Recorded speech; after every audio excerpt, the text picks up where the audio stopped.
Coni Ledesma, is a representative of the National Democratic Front of the Philippines and the international spokesperson of MAKIBAKA, the patriotic movement of the New Women. The largest constituents of the National Democratic Front are the Communist Party of the Philippines and its armed wing, the New People's Army. MAKIBAKA is the affiliated women's movement. This lecture will address the revolutionary movement as a parallel state of a new proletariat, a broad network of grassroots Catholic organizations, youth councils, and labor unions. As a nun, Coni Ledesma became involved as an activist in the movement. Following the declaration of martial law by the Marcos dictatorship, she went underground and was later arrested and imprisoned for 2 years. We have been waging our national democratic struggle for more than 4.5 decades. Our struggle started in the 1960s when a group of Marxist-Leninist Maoists, led by Professor Jose Maria Sison, identified the character of Philippine society as semi-colonial and semi-feudal, and put forward the general line of the National Democratic Revolution against US imperialism, feudalism, and bureaucrat capitalism. In 1968, the Communist Party of the Philippines was re-established. A program for a People's Democratic Revolution was promulgated. In March 1969, the New People's Army was established to defend the people against injustice and tyranny and to fight for the realization of the people's democratic government. Since then, a parallel state of the people is being built. Its presence is now in 71 out of 81 provinces in the country. While the reactionary state still exists, the People's Democratic Government is steadily growing in the countrysides. Local organs of democratic political power are being established. The barrio organizing committees and barrio revolutionary committees in these areas have special committees for organization, economy, defense, justice, health, education, and so on. Supporting the people's government are basic organizations of workers, farm workers, peasants, women, children, and cultural activists. Each type of mass organization performs general functions as well as special functions specifically suited to its members. The people under organs of political power and mass organizations constitute the mass base of the revolutionary government. This mass base runs into millions, mostly in the countryside. Let me concretize some aspects of the democratic Philippines that has been developing through the past 4.5 decades. Revolutionary land reform. Land reform is the main content of the National Democratic Revolution. The maximum goal of our land reform program is the free distribution of land to the peasants. In our present stage of struggle, we are implementing the minimum land reform program, which is the reduction of land rent, abolition of usury, and the setting up of mutual aid and labor exchange programs among the peasantry. Wages of farm workers and the prices of agricultural products at the farm gate have also been improved. In areas where local organs of the People's Revolutionary Government are strong, land has been distributed or taken over and tilled by peasants or peasant associations, especially in cases where the landlord is absent or afraid to return to the land. In several provinces, several hundreds of hectares of land are already in the hands of the revolutionary peasants. Revolutionary justice. An important aspect of building a progressive state is defining and ensuring a good justice system. The revolutionary movement has developed a justice system which is being implemented in areas of its responsibility. To give a concrete example of this, I will quote the experience of a woman member of the New People's Army. She writes, "The party is very clear about the equal rights of citizens as stated in its documents regarding the establishment of a democratic people's government. A related document on the setting up of Revolutionary People's Court also guarantees the protection of women, especially against rape. And the woman continues, I have had opportunities to participate and lead in the conduct of Revolutionary People's Courts for cases of rape. One case involved a perpetrator who was a member of the village-based People Militia, which assists the NPA, the New People's Army, in the revolutionary defense of the people against fascist attacks and incursion. His sister-in-law came to us asking for justice, claiming that he had raped her. At first, it was difficult to believe he was guilty, for he was soft-spoken and mild-mannered.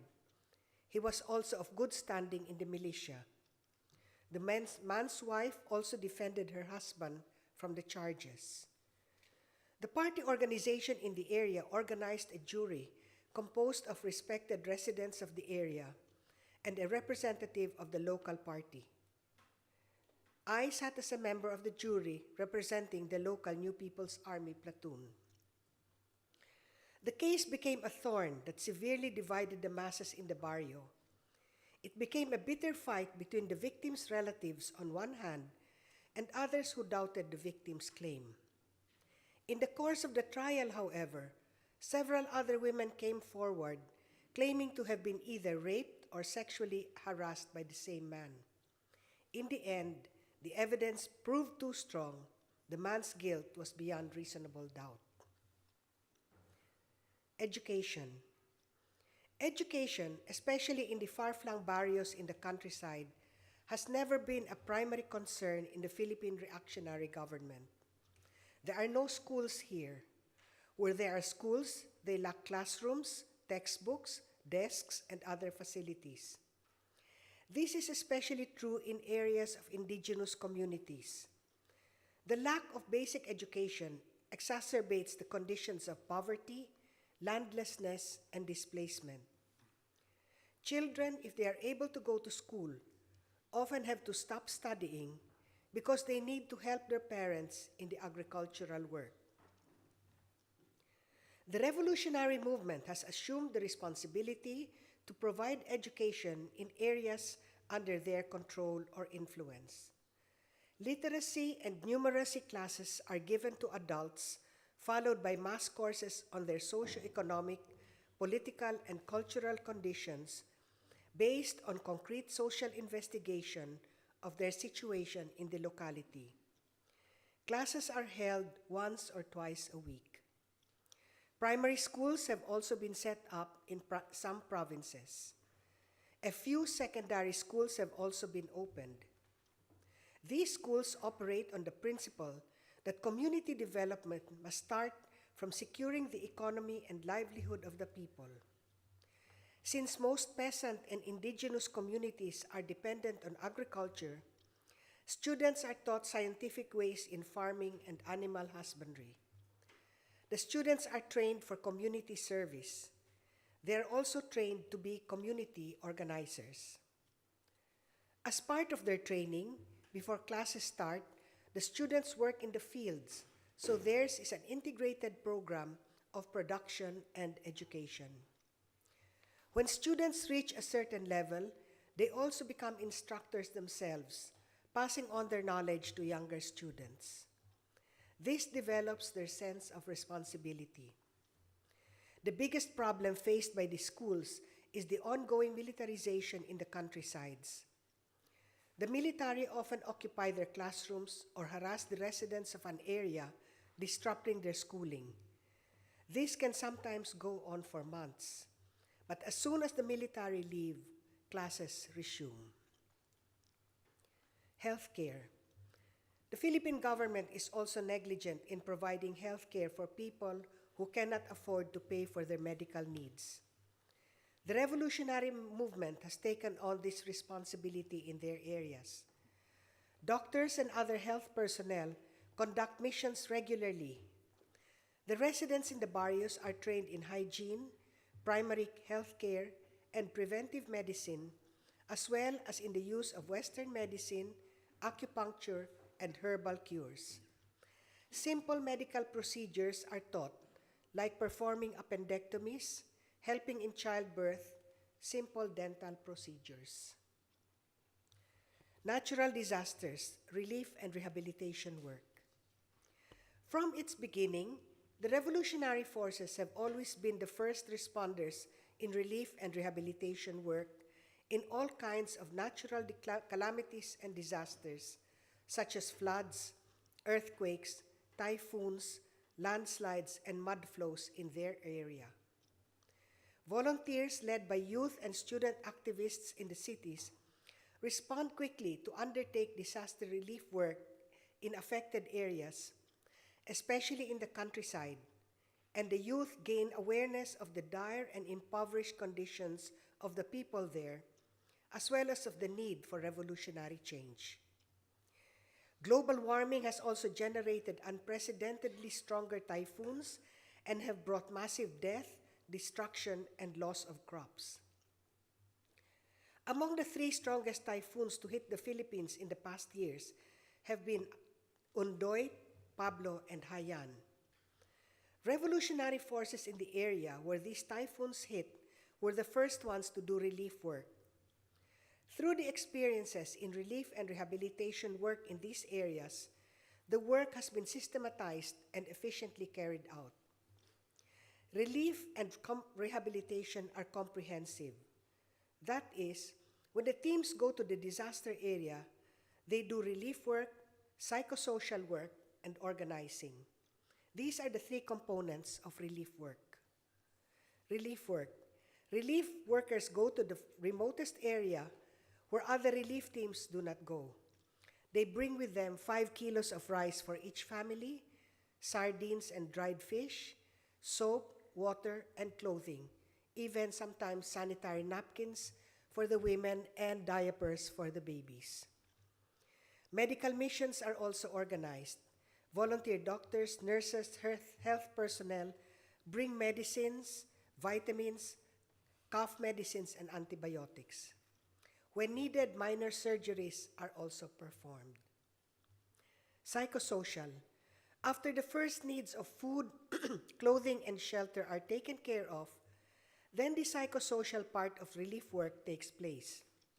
For a session, about 30 to 50 persons composed of children, parents, and grandparents are gathered. They tell their stories, speak of their experiences, express their sorrows for the loss of loved ones. This is a whole-day activity.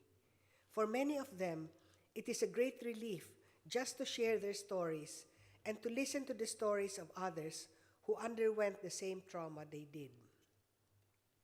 Organizing. The third part of relief work is the organizing component. Discussing the causes of natural disasters and the root causes of their problems helps empower the people. Instead of pitying themselves, they organize themselves to demand their rights. The relief team is transitory. The people must help themselves. In Mindanao, after the Typhoon Pablo, when the Department of Social Work did not distribute relief goods due them, the people raided the storage places and took over the distribution of relief goods. They were organized and empowered.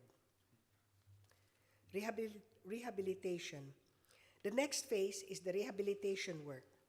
Donations for iron sheets, nails, electric saws to cut the fallen trees into lumber for rebuilding the homes, hammers, and other building equipment are brought in. Then the people begin rebuilding their homes. Seedlings are also provided to the people. In Mindanao, after Pablo, the people were taught sustainable agriculture to help them in their food security. They are taught integrated farming, planting rice, vegetables, and raising pigs.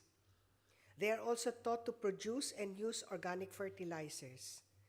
At a later stage, a carabao as work animal dispersal program is initiated. The women's question. From the beginning of the revolutionary movement, The importance of women participating in the revolution has been emphasized. The revolution cannot achieve victory without unleashing the revolutionary potential of women. Women, like men, suffer the exploitation and oppression of living in a semi-colonial and semi-feudal society. In addition, women suffer from gender oppression and patriarchy. That is why MAKIBAKA, the revolutionary women's organization that I am a member of, undertakes projects which includes awareness raising among women and men, providing support services for women, improving their productivity, promoting equal responsibility in child rearing, advocating democracy in family relations, safeguarding reproductive rights, and advancing the rights and welfare of children. It was MAKIBAKA who advocated that when the 12-point program of the National Democratic Front was being written, that women should have a number to bring out the specific oppression and exploitation of women and the importance of the participation of women in the struggle and the continuing tasks of women even after nationwide victory. This is number 11 in the 12-point program. The right to divorce is one of the rights that women have gained in the course of struggle. The Philippines is one of 2 countries in the world where divorce is not allowed, but it is allowed in the movement. Women's right over their bodies is also guaranteed. In the mid-1970s, the Communist Party came out with a document on the guidelines and rules on marriage inside the party.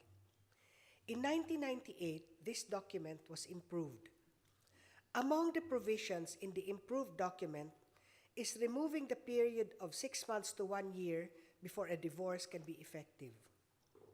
The 1998 document also recognizes the right of individual party members to their sexual preference. The basic principles and rules governing marriage inside the party also apply to same-sex marriage. This was as early as 1998. The Netherlands recognized same-sex marriage in 2001 and was the first country in the world to do so. The progressive state in the Philippines was way ahead of the Netherlands. Conclusion, ours has been a long and hard, protracted struggle. I used to think protracted meant 10 years.